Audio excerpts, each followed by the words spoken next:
Sir इतनी volatility क्यों है सर? ओहो, इतनी वॉलेटिलिटी क्यों है नेहा जी? डर सबको लगता है, गला सबका सूखता है ना? यही है वॉलेटिलिटी का कारण। डर सबको लगता है, गला सबको सूखता है। नीचे जाए तो डर, ऊपर जाए तो डर। ये डर है इस वक्त जो एक इमोशन जो मार्केट में हावी है। ऑफ कोर्स कई बार इमोशन आपकी फियर की भी होती है, मेरा छूट गया, लेना था, ये था, वो था। सॉरी, ग्रीड की भी होती है, लेकिन इस वक्त जो इमोशन है वो फियर की है। ये वॉलेटिलिटी ऐसे जो बर्दाश्त के बाहर है। अच्छा। हाँ, आसान नहीं है ये वॉलेटिलिटी, आसान नहीं है। आमतौर पर मैं कई बार कहता भी हूँ कि वॉलेटिलिटी है वो है ही क्या वॉलेटिलिटी जो समझ में आ जाए, है ना? मतलब जो मार्केट के खिलाड़ी है ना, उनके लिए वॉलेटिलिटी एक तरह से मोहब्बत की तरह है, इश्क है वो। समझ में आ गया तो बात ही क्या है, बेचैन कर दिया। हाँ, वो बेचैन कर देता है और वो इतना ऊपर नीचे करेगा कि आपको समझ नहीं आया हो क्या रहा है। और यही चीज है कि आप सुबह कुछ सोचेंगे, रात को कुछ सोचेंगे, मार्केट खुलने के बाद कुछ और होगा, बंद होते होते कुछ और हो जाएंगे। तो ये सारी चीजें जो है ना, ये होगी।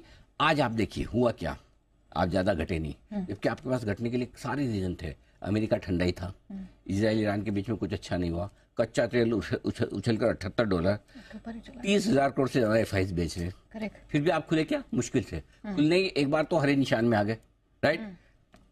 समझ नहीं आया इतना कम क्यों खुला। एग्जैक्टली। फिर घटे, घटने के बाद जो रिकवरी आई वो तो लोगों के बिल्कुल समझ के बाहर है, बिना किसी खबर के। अच्छा, ऐसा नहीं कोई स्टेटमेंट आया इजराइल और ईरान बोले आओ गले मिलते हैं, सही बात है, let's settle everything, move on. नहीं, ऐसा कुछ नहीं हुआ। फिर भी हम बढ़ गए, भागे बिना मतलब। अब घटे तो उसकी कोई वजह नहीं। तो ये डर के साथ कंफ्यूजन भी है क्या? देखो, दोनों तरफ है। जिनको पैसा लगाना है उनको लगता है अच्छा मौका है, मैं तो 26 पे भी ले रहा था, तो 25 पे क्यों ना लूं। और जिसको डर लगता है उनको बेचना है। तो दोनों तरह के लोग बड़े स्ट्रॉन्ग व्यू के साथ जब आते हैं तब ये एक्सट्रीम वॉलेटिलिटी होती है। और ऐसे माहौल में क्यों बढ़ा और क्यों घटा, इसका कारण ढूंढने की कोशिश भी ना करें। अगर आपने मतलब पोस्टमार्टम कर भी लिया तो क्या कर लोगे? सही बात है। मर गया हो तो मर ही गया, मरने के बाद पता लगा लो भी लोगे तो कोई वो उसका बहुत फायदा नहीं होने वाला, आदमी तो वापस नहीं आएगा। बिल्कुल। तो इसलिए ढूंढने के कोई फायदा नहीं है। सिंपल सी चीज ये है कि जो आप शांति से रखिए। पॉइंट क्या है, हाँ। जब इस तरह का माहौल हो, ये वॉलेटिलिटी। आज सुबह मैंने आपको कई बार बोला कि वॉलेट है। लोगों को लगता है हम इसलिए बोलते हैं वॉलेटिलिटी कि मार्केट का मुंह समझ नहीं आ रहा इसलिए बोल रहे हैं, ये फैशनेबल है। नहीं, जब नहीं होती तब हम बोलते हैं ना पहले सपोर्ट पे लीजिए, इंपॉर्टेंट सपोर्ट पे ज्यादा लीजिए, खुलते ही लीजिए। रोज बोलते हैं ना, कितनी बार बोला, हजारों बार बोला होगा। जब जैसा माहौल है वैसा बोलना पड़ता है। इसलिए आज सुबह बोला एक्सट्रीम वॉलेटिलिटी रहेगी, ट्रेड ना करें, इंट्राडे ना करो, ओवरनाइट तो बिल्कुल भी ना करें। अब समझ में आया क्यों बोलते हैं। एग्जैक्टली। खाली ऐसा नहीं कि लोगों को लगता है हमको नहीं समझ में आ रहा इसलिए हम बोल रहे हैं मत करो। अरे नहीं बाबा, ऐसी बात नहीं है। नहीं समझ में आएगा तो ये भी बोल देंगे नहीं समझ आ रहा मार्केट, उसमें क्या बड़ी बात है? हर रोज समझना कौन सा जरूरी है? सही बात है। करेक्ट। सो इसलिए ऐसे माहौल में शांत रहें, कुछ ना करें, वही सबसे बढ़िया है। बैठे रहें चुपचाप, पहली चीज। अब यहाँ पर क्या दो तरह के लोग होते हैं। एक सोचते शॉर्ट टर्म ट्रेडिंग फटाफट कर लूँ, बहुत अच्छे भाव पे लूँगा, आज ही बेच दूंगा। और दूसरे तरह के लोग होते हैं लॉन्ग टर्म इन्वेस्टमेंट वाले।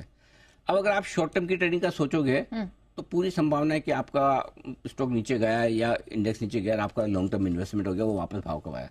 लेकिन लॉन्ग टर्म इन्वेस्टमेंट में एक फायदा है कि जो लॉन्ग टर्म की सोचा कि मैं साल 2 साल 3 साल के लिए पैसा लगाना चाहता हूँ, वो अगर खरीदे तो यू नेवर नो, 2-4 दिन में के बाद युद्ध थोड़ा ठंडा हो जाए, सब कुछ होगा, तो आपका शॉर्ट टर्म में भी पैसा बन सकता है। तो शॉर्ट टर्म सोचोगे तो होल्ड लॉन्ग टर्म करना पड़ेगा, लेकिन लॉन्ग टर्म सोचकर पैसा लगाओगे तो इस बात की संभावना बनती है कि आप शॉर्ट टर्म में भी पैसा बना सकते हो। ये बहुत काम की लाइन है जो आपको ध्यान में रखने की जरूरत है। ये बहुत इंटरेस्टिंग बात है। ये बहुत जरूरी है। अगर आप इस थॉट प्रोसेस के साथ चलेंगे तो आपके लिए ज्यादा बढ़िया रहेगा। ओके।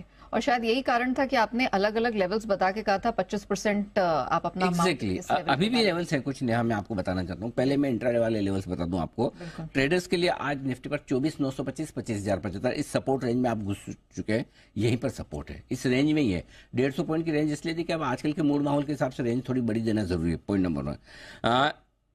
बैंक निफ्टी के ट्रेडर्स के लिए 51,125, 51,275 ये सपोर्ट रेंज है जिसमें आप लगभग उसके पास पहुंच रहे हैं। बैंक निफ्टी एक शेड थोड़ा कम कमजोर है कंपेरेटिव टू निफ्टी के।